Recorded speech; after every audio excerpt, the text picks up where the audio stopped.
When learning about the causes and conditions of Japanese expansion in the late 19th and later 20th centuries, it is important to understand the role of Asia's most populated country in all of this, that being China. This video will take a brief look at the political, social, and economic developments in China, which happened at the same time as the rise of Imperial Japan, and ultimately, why these two nations would enter conflict.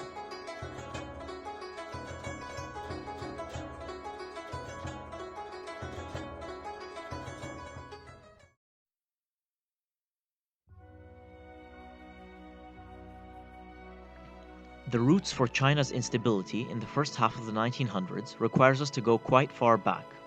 In the early 1800s, China as we know it today was ruled by the Qing dynasty, who had ruled the country since 1644. What is important to note about the Qing dynasty is that its rulers were not ethnically Han Chinese like the majority of China's population. They were instead of the Manchu ethnicity, who had invaded from Manchuria to the northeast of China. And while they had adapted to the Chinese style of imperial rule, they also imposed rules to signify the Manchu dominance over the Han Chinese. For example, under the rule of the Qing dynasty, all men were forced to adopt the traditional Manchu queue hairstyle. Also at this time, the Chinese economy was among the largest in the world. However, it was almost exclusively kept within China, as the Qing government was quite isolationist and anti-foreign, and had restricted trade with foreigners to only a handful of ports. At this time, the British were incredibly reliant economically on acquiring Chinese goods for trade, such as silks, spices, porcelain, and most importantly, tea.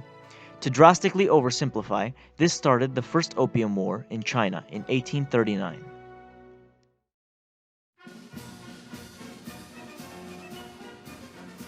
The British sold opium, an illegal and harmful drug, to large segments of the Chinese population, which in turn started a major drug addiction crisis in China.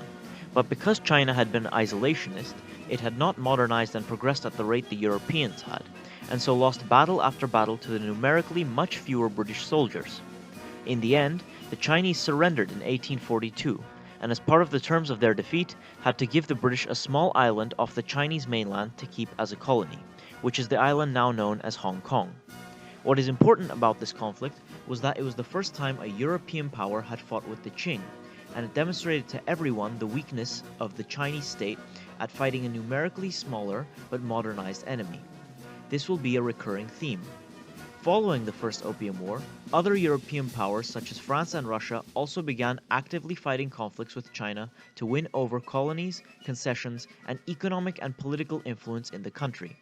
It became increasingly obvious to the Qing government that some reforms would need to be made if they intended to keep their power in the country. And slowly, beginning in the 1860s, certain Chinese regiments and fleets began to modernize with the training of European-style warfare taught by the British, French, and other foreign advisors.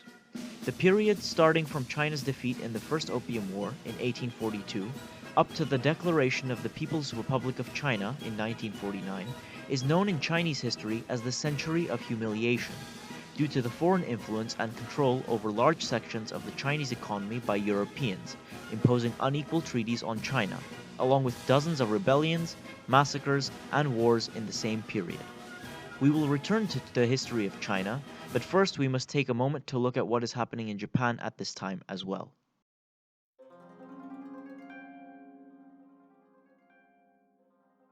Japan was in many ways in a similar position to China at this time. Since 1603, it had been under the rule of the Tokugawa shogunate, which also followed isolationist policies, limiting trade with foreigners to only allowing the Dutch to trade with them in the port of Dejima. Furthermore, they also had put a ban on weapons for the common people, only allowing the warrior class to have them. Let us briefly discuss the Japanese feudal social structure at this time. Japan was ruled by an emperor, who was considered to be the descendants of the Japanese sun goddess, and as such were very sacred figures in Japanese society. However, the emperor at this time ruled in name only, and true power rested with the shogun, or military leader of the country. The shoguns came from the Tokugawa clan, which ruled over the many clans in Japan which were ruled by lords one level below the shogun. These were the daimyo, who would rule the provinces of Japan and govern over the warrior class of Japan, the samurai. The samurai held lands and titles and earned money by collecting taxes from the farmers and peasants who lived on their land. Below the samurai were the peasants, then the artisans and craftsmen, and lastly the merchants. Merchants were seen as the bottom of society because, unlike everyone else above them, they did not provide anything to society and only worked with financial dealings. The dynamic of the merchants traditionally being viewed as below the samurai will be important later. The shogunate maintained this strict societal order. However, as the country was isolated, the samurai were left as warriors who had no war to fight. As such, the peacetime, known as the Edo period, allowed the merchants to flourish, and made them very wealthy, while many samurai fell into poverty due to their lack of purpose in society. The samurai generally despised this, as they still viewed themselves as above the merchants.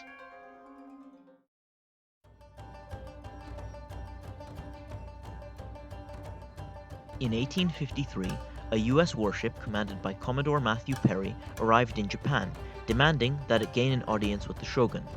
The Americans demanded that Japan open up its markets for trade and allow the establishment of diplomatic ties with the United States, with the threat of war if the Japanese did not comply. The shogun, having seen what happened to China when they lost the Opium War to the British, readily agreed to these unequal treaties. The shogun was viewed as weak by the samurai for having bowed at the US's demands. This would begin a long and complicated conflict, which ended with the samurai overthrowing the shogun to restore the power of the emperor as the true head of the country in 1868, during the Meiji Restoration. However, the samurai who had restored the emperor had done so under the slogan of Japanese spirit, Western technology, and thus Imperial Japan would rapidly modernize its army and navy with the help of advisors from countries like the US, Britain, France, and later Germany. Having said this, we now return to China.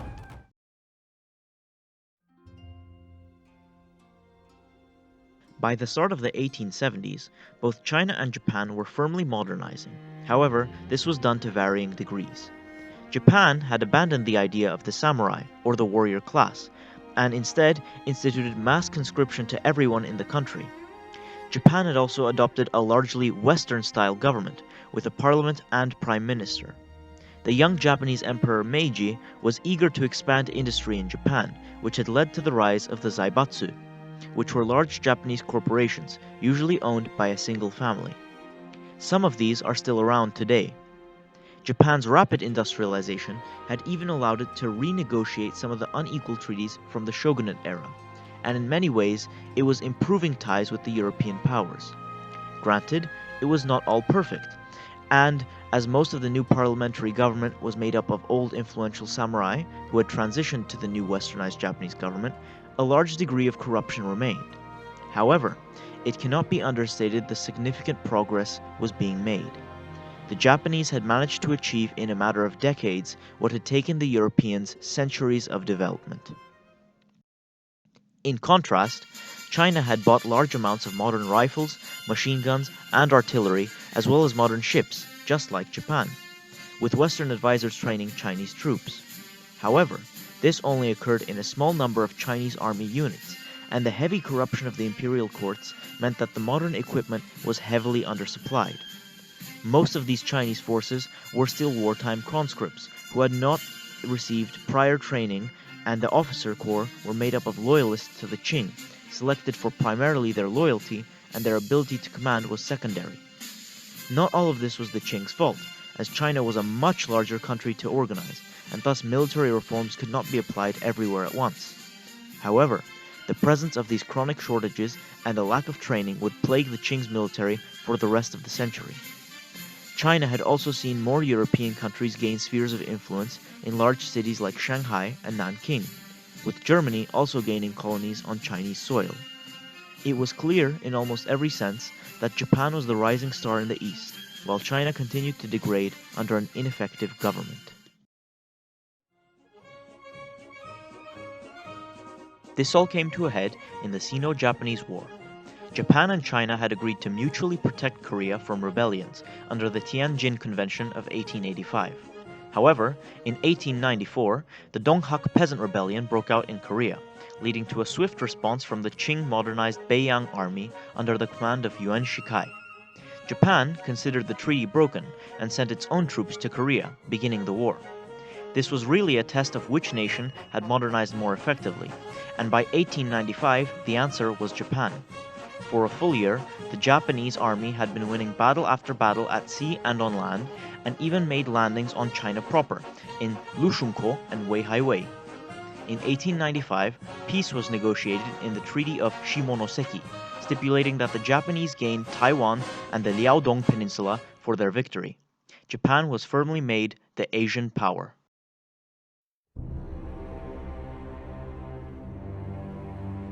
However, while Japan's dominance against Asian powers was uncontested, several European powers, notably Germany and Russia, feared the growing strength of Japan in the region, as it would rival their ambitions in China.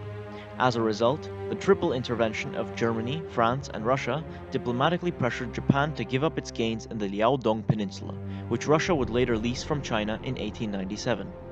This sowed the seeds for conflict between Japan and Russia's rival interests in Manchuria and Korea, as while the Qing had been expelled from Korea after the Sino-Japanese War, Russian influence in Korea began to take its place.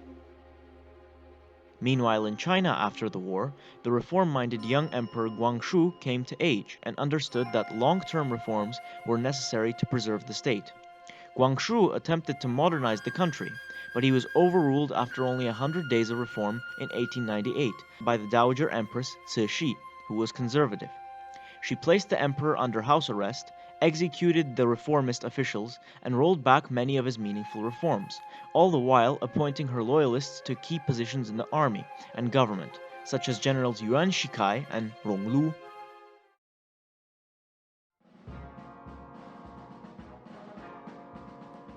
In 1899, the Boxer Rebellion broke out in China, where the Chinese began massacring all foreigners in the country, attempting to remove all European and Japanese influences. An 8-nation alliance, including the foremost Western powers of Germany, Italy, France, Britain, Russia, Austria-Hungary, the United States, and Japan, all gathered forces and won against the Boxers, who the Qing had chosen to support. This was a step towards recognition of Japan as a great power, as it had fought alongside many European countries in maintaining their empires and gaining new concessions in China. However, the Boxer Rebellion also set a prelude for the next war, as Russia moved thousands of its troops into Manchuria, as it developed links with its concession in the Liaodong Peninsula, which had previously been Japanese.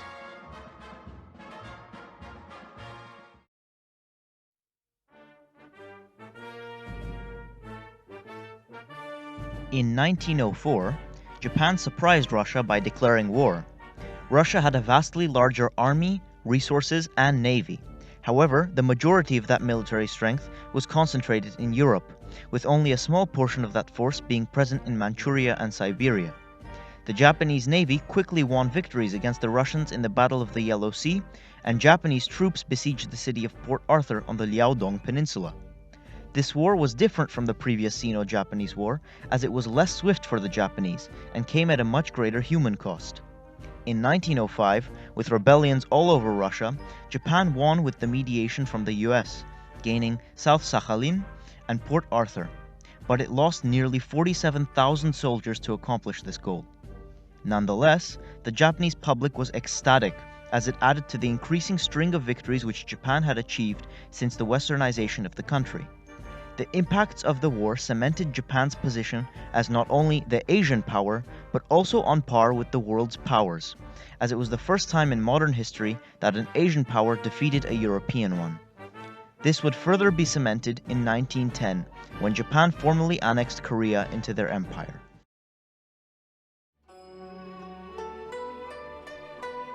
We should now go back slightly to introduce Sun Yat-sen.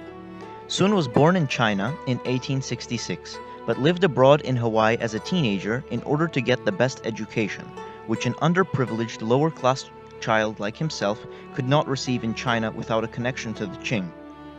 Because of his foreign education, he acquired knowledge on how Western countries such as the United States and Britain were democracies, and how they ran their countries. Graduating as a doctor, Sun returned to China in the 1890s to work as a doctor. However, he began making political connections with anti-Qing societies.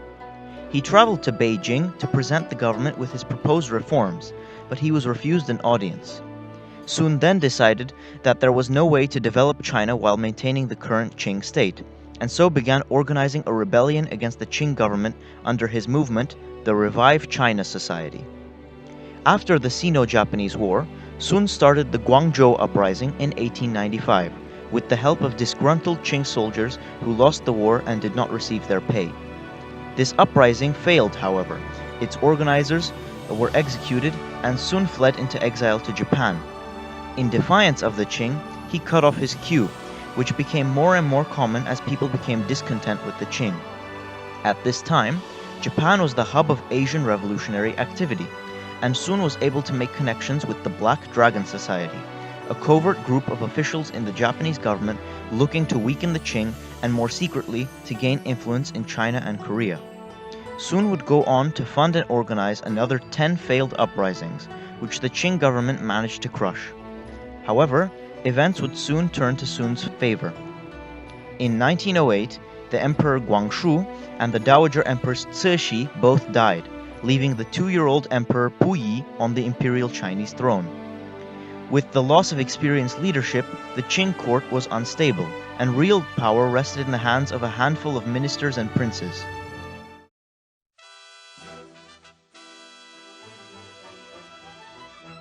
In 1911, Sun Yat-sen launched the Wuchang Uprising, which quickly spiraled into the Xinhai Rebellion. More and more provinces broke away from the Qing dynasty as the rebels gained more support. However, the Qing army under General Yuan Shikai still held the advantage in having more modernized troops. In order to avoid a long drawn-out war, Yuan Shikai negotiated that he would surrender to Sun if he was made the first president of the new Republic of China.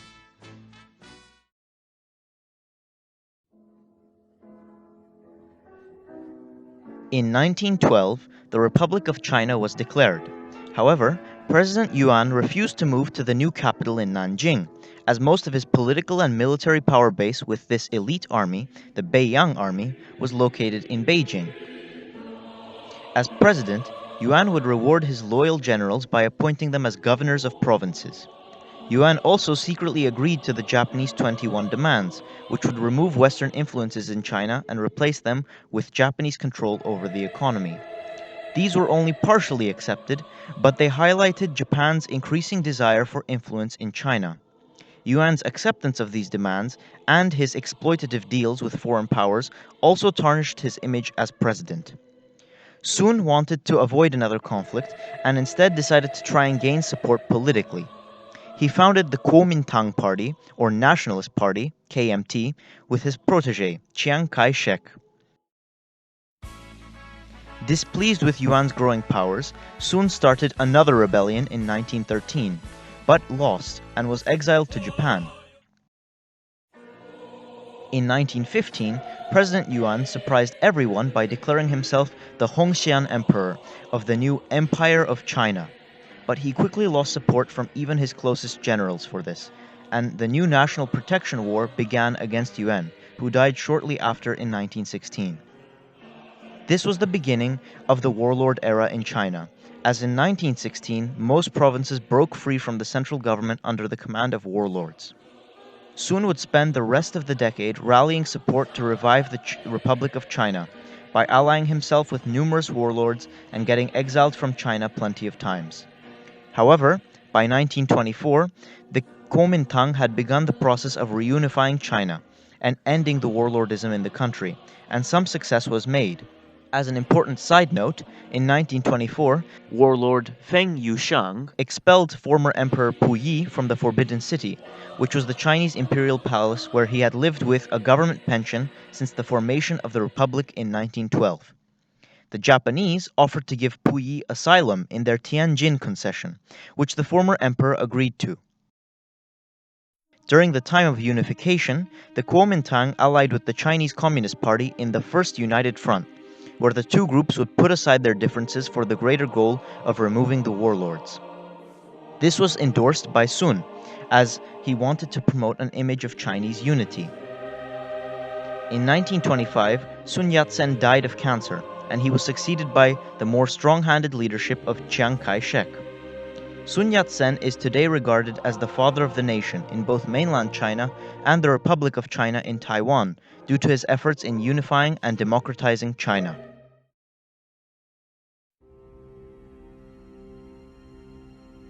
After Sun's death, Chiang Kai-shek took over as the head of the Kuomintang and continued the military campaign against the various warlords to unify the country.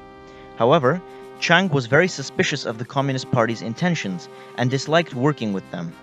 In 1927, Chiang began the White Terror, where massacres of Chinese communists began all over major cities in China. This act formally ended the First United Front between the Kuomintang and the Chinese Communist Party, and is the beginning of the Chinese Civil War.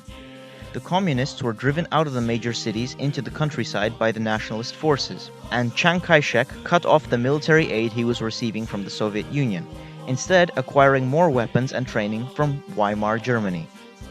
The period from 1927 to 1937 is known as the Nanjing Decade, because of the Republic of China's capital being in Nanjing. This decade had the Republic involved in many conflicts, both fighting a civil war against the communists and also against warlords. However, it was a time of social development in China and saw a renaissance in Chinese education and intellectual development, especially as the Republic of China slowly made better ties with the Western powers. At the time, Japan became increasingly isolated from the international community, and its military began acquiring more power within the country's politics. More and more factors were building up towards a future conflict with the rising Republic of China.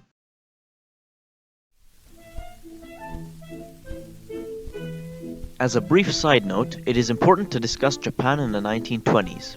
Emperor Meiji, who westernized the country, had favored the militarists and endorsed Japanese involvement in the previously discussed wars. However, Meiji died in 1912, succeeded by his son Yoshihito, then crowned as Emperor Taisho. The new emperor had suffered from a number of illnesses from his youth, and thus had a much less active hand in politics. Under the reign of the Taisho emperor, from 1912 to 1926, Japan experienced social and political development. It granted Japanese women the right to engage in political parties, but not vote. A strong civilian government developed, with an explosion in Japanese and Western cultural fusion in the major cities.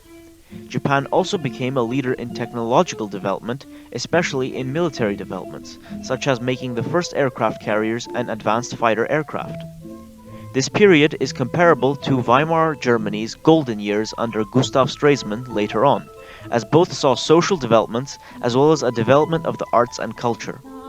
It is for this reason that the period is called the Taisho democracy, and Japan participated in relatively fewer conflicts during this time.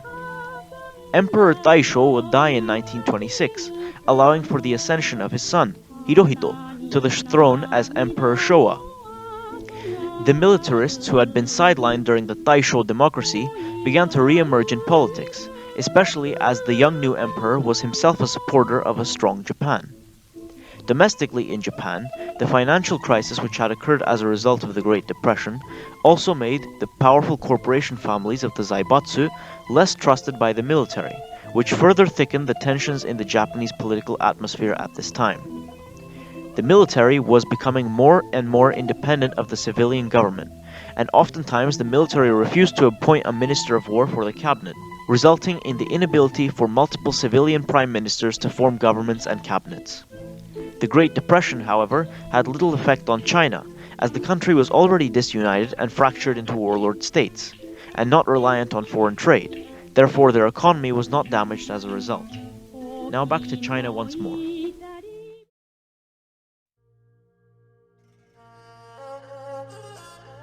At this time, Manchuria was ruled by a powerful Chinese warlord, Zhang Zuolin, who was an ally of the Japanese. However, as Chiang Kai-shek began taking down more warlords, Zhang's position in Manchuria seemed less secure. In 1928, Chiang began the Northern Expedition, pushing his forces north to take central China, Shandong, and Beijing. It appeared that Chiang was in the position to take out the much weaker Zhang Zuolin, and so certain Imperial Japanese army officers in the Kwantung Least Zone decided to act. They assassinated Zhang Zuolin by blowing up his train. However, they were unable to seize the opportunity as the Kwantung army was not ready for any interventions.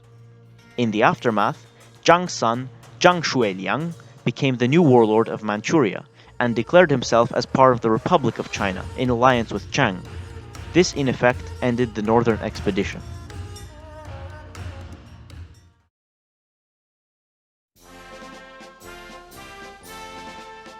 In 1931, militarist Japanese officers in Manchuria planted a bomb along the southern Manchurian railway, which was owned by Japan.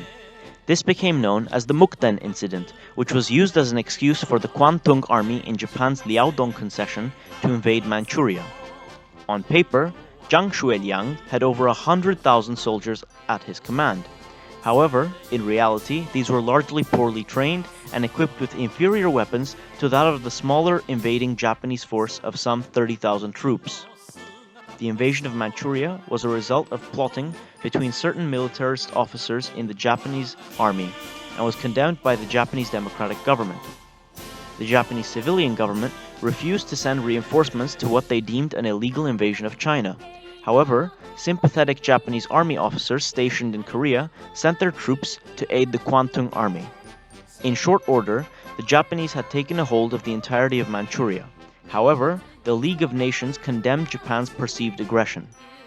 The League of Nations sent an investigation which produced the Lytton Report, deeming that Japan's actions were illegal and aggressive, and that they must leave Manchuria. The Japanese government, not wanting to admit to the world that it had lost control over its army, withdrew from the League of Nations in 1932.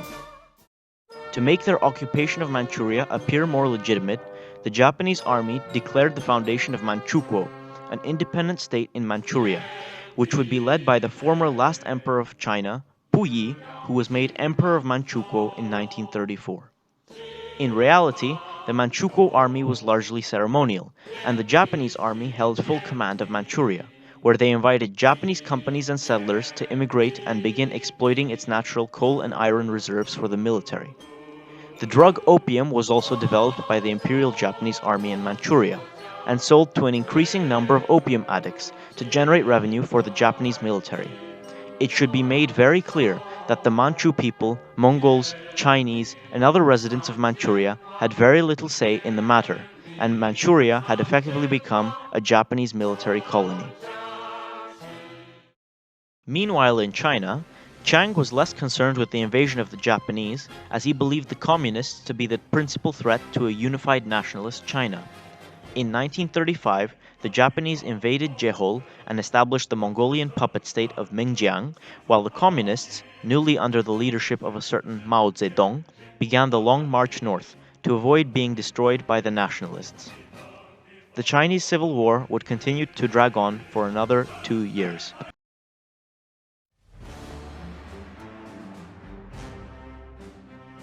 In 1937, Japanese troops clashed with the Chinese at what became known as the Marco Polo Bridge incident, leading to the start of the Second Sino-Japanese War. The Japanese invaded from Manchuria and took Beijing, wanting to gain as much territory in the shortest time possible to bring China to the negotiating table. However, Chiang realized that his troops were no match for the better trained and equipped Japanese forces, and thus decided that a long, protracted war would be in China's favor. To get Japan to overstretch its forces, Chiang started a second front to the war in Shanghai, a battle which lasted 3 months and consisted of brutal street-to-street fighting. It is often dubbed the Stalingrad of the East due to the harsh fighting conditions. Chiang sent his best troops to Shanghai mainly so that they could fight in full view of the European concessions and attract sympathy from the Western powers and the rest of the world to support China. In quick succession after the fall of Shanghai in November 1937, key Chinese cities fell. The capital of Nanjing was captured in January 1938, leading to the first of many atrocities carried out by the Imperial Japanese Army in what is called the Rape of Nanking, where over 30,000 civilians were raped and murdered by Imperial Japanese forces.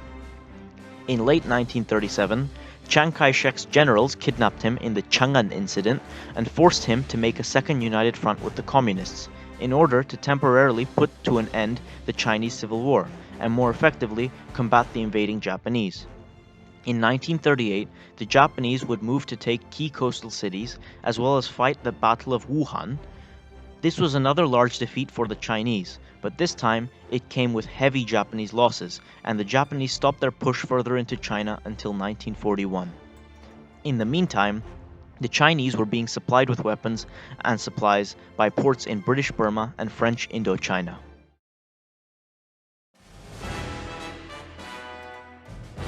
In 1939, Japan entered the Tripartite Pact along with Germany and Italy. As Germany invaded France in 1940, Japanese generals in China moved into and occupied North Indochina from the French to prevent further shipments of supplies to China from French ports. This sign of aggression against European powers in the region was not liked by the US, which at this time still supplied Japan with 60% of its oil supplies. The US cut off its aid in response to this aggression, and Japan drafted plans for a surprise attack against the US in Pearl Harbor in 1941. At the end of 1941, Japan attacked the US at Pearl Harbor and began offensives against British Malaysia, Hong Kong, Burma, and the rest of French Indochina, the Dutch East Indies, and the American Philippines from 1941 to 1942. Japan did this to secure the resources in Southeast Asia. However, its empire grew ever more stretched and difficult to maintain against the many powers that fought it. During the war, the Chinese Communist Party's troops, though they were allied with the Chinese nationalists, mainly fought in guerrilla warfare and actually recruited more troops to their cause. In contrast, the nationalist forces took on most of the heavy fighting against the Japanese and suffered many losses. It should be noted that the Japanese committed excessive war crimes all across Asia during this war, with some 20 to 25 million Chinese being killed between 1937 and 1945.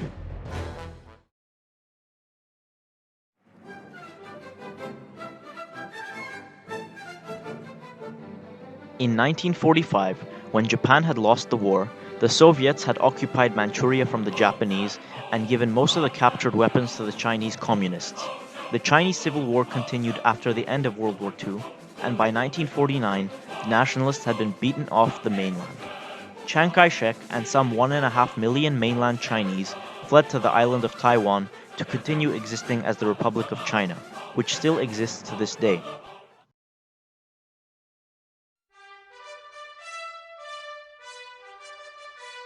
Upon victory in 1949, Mao Zedong declared the formation of the People's Republic of China, stating, "The Chinese people have stood up." The century of humiliation was over.